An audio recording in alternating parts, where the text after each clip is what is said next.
The selection sort is an in-place comparison sorting algorithm. It has an O of n squared time complexity, which makes it inefficient on large lists. Generally, it performs worse than similar sorting such as the insertion sort. The selection sort is noted for its simplicity and has a performance advantages over more complicated algorithms in certain situations. So you have an input list of giraffes that you want to sort by the length of their necks. So you take this input list and you divide it into two parts. One part would hold the sorted array of the giraffes' necks, and the other part would hold the unsorted list. So in the beginning, the whole list is unsorted, but you start building up inside this array. This is why it's an in-place sorting algorithm, because it's sorting in place, which means you just swap items inside the array. You don't need really an auxiliary array. So the algorithm divides the input list into two parts. A sorted sublist, you just name it the sorted sublist, and another part which is the unsorted sublist. In the beginning, you only have one array, right? Because you get in the input, I want to selection sort this unsorted array.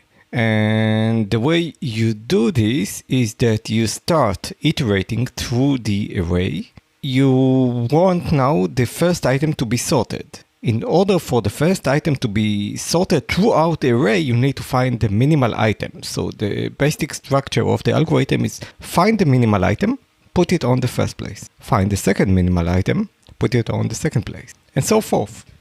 So the selection sorts, it's like emphasizing the selection part of the whole algorithm, because what you're trying to do is to select the minimal item and place it at the tail of the sorted list. So the way selection sort works is that on each sub-iteration, it goes through the list, finds the minimal item, put it on the beginning. Okay, so the algorithm divides the input list into two parts. A sorted sublist of items which is built up from the left to the right at the front. So it's from the left of the list, and the sublist of the remaining unsorted items that occupy the rest of the list. Initially, the sorted sublist is empty. And when we refer to the sorted sublist, remember that we refer to the same input list that we got in the input. And the algorithm proceeds by finding the smallest or the largest, depending on the sorting order, if you want to sort from the smallest item or from the largest item. So it finds the smallest element in the unsorted sublist and it exchanges it. It swaps it with the leftmost unsorted element. So it's putting it in a sorting order.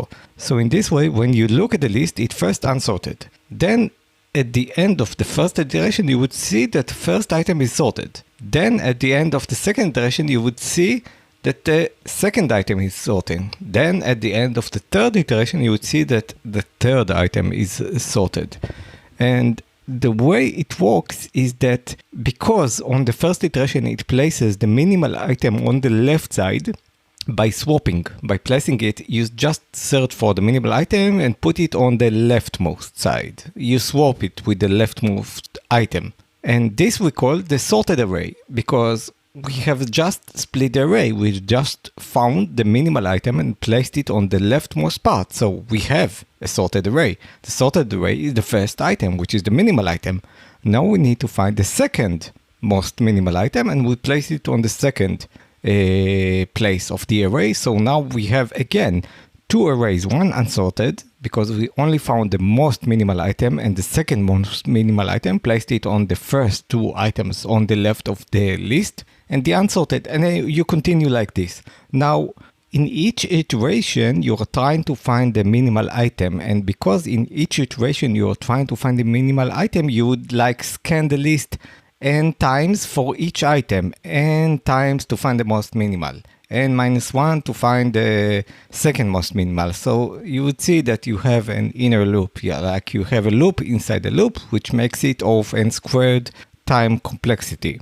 You also have O of n squared on the worst case comparisons, and because we are comparing items, so we are like comparing all the items in order to find the most minimal item, but we're comparing them n times. So the time efficiency of the selection sort is quadratic. So there are a number of sorting techniques which have better time complexity than the selection sort. For example, the merge sort or the quick sort. And one thing which distinguishes the selection sort from other sorting algorithms is that it makes the minimum possible number of swaps, n-1 in the worst case, because each time you find the minimal item, you swap it, but you don't do this for non-minimal items. Okay, so you only have n-1 minimal items that you need to swap. Okay. So let's take an example. Let's say that we have as an example an input array list which contains the following 5 numbers to sort. So this is the unsorted sublist: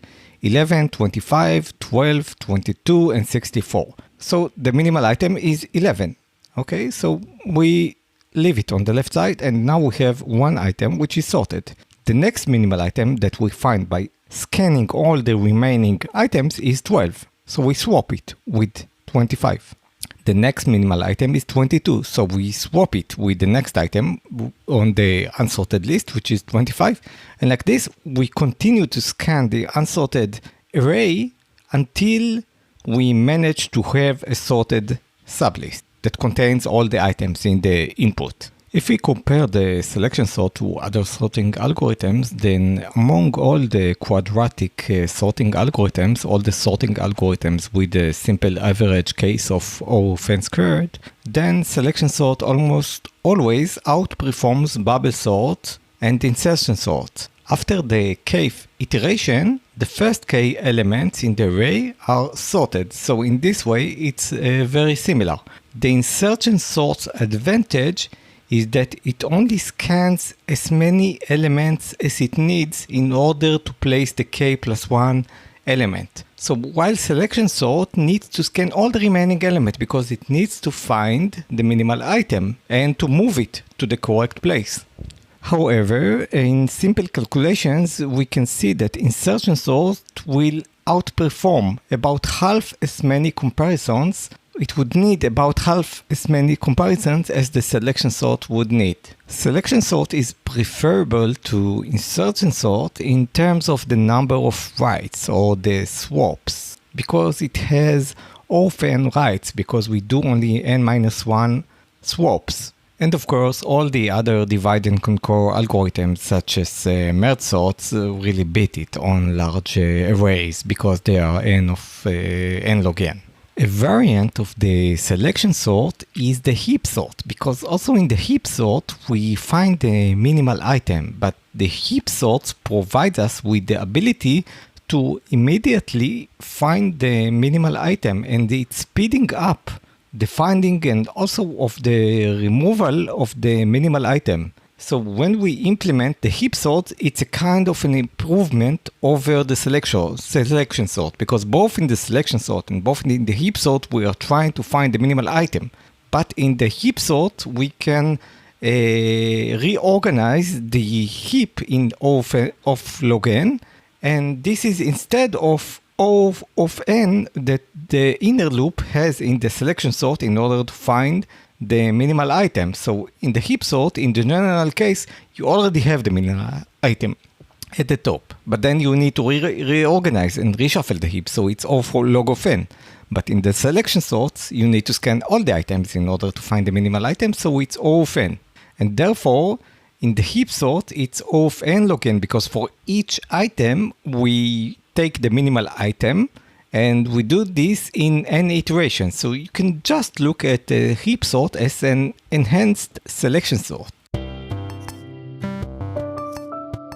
And with that, we have finished our quick discussion of selection sort and comparing it to other sorting algorithms, to the heap sort, to merge sort. To summarize it up, it's a right efficient sort because we do only O of n swaps. However, the number of comparisons is quadratic. It's O of n squared. the number of swaps is low. The number of comparisons we do is again often squared, and we don't really need new memory because we do this in place. We basically split the array into two cases. One is sorted and another one is not sorted. Every iteration we find the minimal item and we swap it with the current with the current place of the array. We swap with the first item, then we swap with the second item, then we swap with the third item, and in this way we build up gradually in a way which is sorted.